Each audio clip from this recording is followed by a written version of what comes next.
अगर आप ये बोल रहे हैं कि मुझे फ्यूचर इंडेफिनिट के जो एक्टिव वॉइस वाली टेंसेस थे वो तो बढ़िया से आते हैं और मैं उनको बोल भी लेता हूं, लेकिन आप बोल रहे हैं कि मुझको पैसिव वॉइस नहीं आते हैं और आप अच्छी इंग्लिश बोलना चाहते हैं, तो मैं आपसे यही कहूंगा कि जिस तरह से एक्टिव वॉइस हमारे लिए सीखना जरूरी था, इसी तरह से हमारे लिए पैसिव वॉइस सीखना भी बहुत ज्यादा जरूरी है अगर आप अच्छे से इंग्लिश बोलना चाहते हैं। तो देखो, हमारे लिए यहाँ पर जरूरी ये है कि ये समझ लें सबसे पहले कि एक्टिव वॉइस में हम अपने टेंसेस किस तरह से बनाते थे।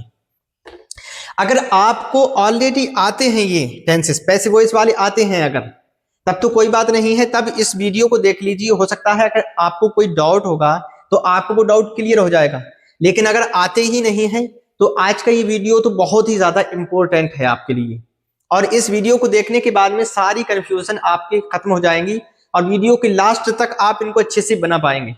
तो देखो, सबसे पहले एक्टिव वॉइस की अगर हम बात करें तो वहां पर अपने टेंसेस हम कैसे बना रहे थे।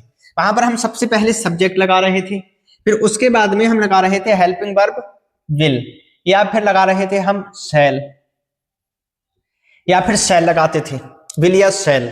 शैल कहाँ लगाते थे? आई के साथ में या वी के साथ में, लेकिन शैल का यूज आजकल बहुत कम होता है।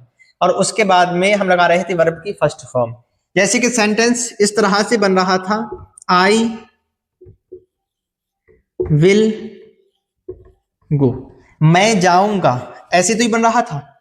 अभी मैं ये कहूं आपसे कि इस सेंटेंस को आपको पैसिव वॉइस में बदलना है, तो कैसे बदलेंगे? तो देखो, पैसिव वॉइस में बदलने के लिए जो हमारा आई है, आई को हम यहां पर ही रख देंगे सबसे पहले, और ये यहां पर हमारा सब्जेक्ट नहीं होगा बल्कि ये होगा हमारा ऑब्जेक्ट, क्योंकि यहां पर जो काम करने वाला होता है, सब्जेक्ट होता है, वो यहां पर बताया नहीं जाता है। काम तो होता है लेकिन पैसिव वॉइस में ये मालूम नहीं होता है कि काम को करने वाला है कौन। तो इसी वजह से मेन फोकस हमारा ऑब्जेक्ट पर होता है, तो ऑब्जेक्ट हम पहले रखते हैं। तो ये यहां पर अभी सब्जेक्ट नहीं है बल्कि ये क्या है? हमारा ऑब्जेक्ट है ये। फिर उसके बाद में जो हमारी हेल्पिंग वर्ब आ रही थी, वो हेल्पिंग वर्ब हमें यहां पर लगा देना है। हेल्पिंग वर्ब लगा दिया आपने, फिर उसके बाद में हमें एक्स्ट्रा यहां पर बी लगाना पड़ता है। बी की जो फर्स्ट फॉर्म है बी, आप तो जानते हैं कि विल के बाद में और शैल के बाद में वर्ब की फर्स्ट फॉर्म ही आती है, तो ये बी जो है फर्स्ट फॉर्म है, तो हम इसको यहां पर इस तरह से लगा देते हैं। अब इसकी पहचान भी तो होना चाहिए, फर्स्ट फॉर्म तो यूज कर नहीं सकते क्योंकि पैसिव वॉइस की हमें पहचान भी तो करना है, तो उसके लिए हम यहां पर वर्ब की थर्ड फॉर्म यूज करते हैं। जैसे कि यहां पर मैं वर्ब की सेंड होता है, तो सेंड की जो थर्ड फॉर्म आती है वो सेंट आती है, तो वो थर्ड फॉर्म यहां पर मैंने यूज कर दी। अब हमारा सेंटेंस हो गया आई विल बी सेंट। यहां पर क्या था? आई विल गो, मैं जाऊंगा। अभी इसी सेंटेंस को मैंने जब पैसिव वॉइस में बदला तो ये सेंटेंस बन गया, आई विल बी सेंट, मुझे भेजा जाएगा, मैं जाऊंगा, मुझे भेजा जाएगा। तो इतना ये आसानी है, ज्यादा इतना टफ नहीं है। अब एक और मैं आपको एग्जांपल देता हूं, जैसे you will be beaten, subject लगाना है, you will be beaten by me, तो मेरे द्वारा पीटे जाओगे। यू विल बीट, तुम पीटोगे, जब हमारा एक्टिव वॉइस में होता है यह सेंटेंस। इतना समझ में आ गया? अगर इतना समझ में आ गया हो तो ज्यादा से ज्यादा वीडियो को लाइक कर दें, अभी लाइक कर दें अगर इतना समझ में आ गया हो। अब ये बात कर लेते हैं कि इनकी निगेटिव किस तरह से बनाते हैं।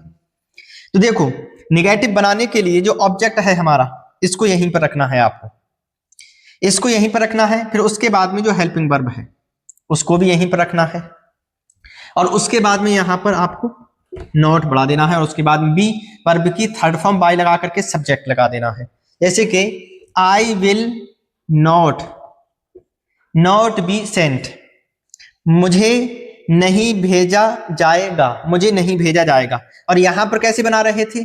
आई will not go, I want go, मुझे नहीं भेजा जाएगा, और यहां पर I will not be sent, मुझे नहीं भेजा जाएगा। ये सेंटेंस यहां पर इस तरह से बनता है। तो आई होप आपके समझ में आ गया होगा। इतना अगर समझ में आ गया हो तो ठीक है, फिर हम आगे बढ़ते हैं। अब इनके इंटरोगेटिव किस तरह से बनाते हैं, तो आओ, वो भी बहुत ही ज्यादा आसान है। जब ये समझ लिया, इतना समझ लिया आपने, तो उसको भी आराम से समझ सकते हैं। चलो मैं बना करके आपको दिखा देता हूं अभी। तो देखो, इनको इंटेरोगेटिव बनाने के लिए जब हम इनका इंटेरोगेटिव बनाते हैं तो एक्टिव वॉइस में कैसे बना रहे थे, विल, फिर उसके बाद में सब्जेक्ट लगा रहे थे आई गो, जैसे कि विल आई गो ऐसे बना रहे थे वहां पर, तो आसानी था इस तरह से विल आई गो, क्या मैं जाऊंगा। लेकिन यहां पर पैसिव वॉइस में कैसे बनाते हैं, तो देखो पैसिव वॉइस में यहां पर भी सबसे पहले आपको हेल्पिंग वर्ब रखना है विल, फिर उसके बाद में आपको जो ऑब्जेक्ट आ रहा था हमारा उसको यहां पर रख देना है आपको, और उसके बाद में बी रखना है, उसके बाद में वर्ब की थर्ड फॉर्म बाय लगा करके सब्जेक्ट लगाना है। जैसे कि आपको एक सेंटेंस बना करके दिखाता हूं, विल यू बी सेंट, और बाय लगा करके सब्जेक्ट लगाना है, तो बाय मी, क्या तुम मेरे द्वारा भेजे जाओगी। वहां पर क्या था, क्या मैं जाऊंगा, और यहां पर क्या मुझे भेजा जाएगा अगर अपने लिए बनाऊं मैं। लेकिन यहां पर मैंने दूसरा एग्जांपल लिख दिया है, यू बना दिया है, तो क्या तुम्हें भेजा जाएगा बाय मी, मेरे द्वारा। इसी तरह से will you be beaten by me, क्या तुम्हें पीटा जाएगा मेरे द्वारा, ऐसा। अब अगर इतना समझ में आ गया हो आपके, अगर अच्छे से समझ में आ गया हो, तो कम से कम इसके 3-3 सेंटेंस आप कमेंट बॉक्स में मुझे बना करके जरूर दिखाएं। और अगर आपके इतना समझ में आ गया हो अच्छे से, तो वीडियो को ज्यादा से ज्यादा लाइक करें और हमारे चैनल को ज्यादा से ज्यादा सब्सक्राइब करें, और मिलते हैं नेक्स्ट वीडियो में। तब तक के लिए टेक केयर, गुड बाय।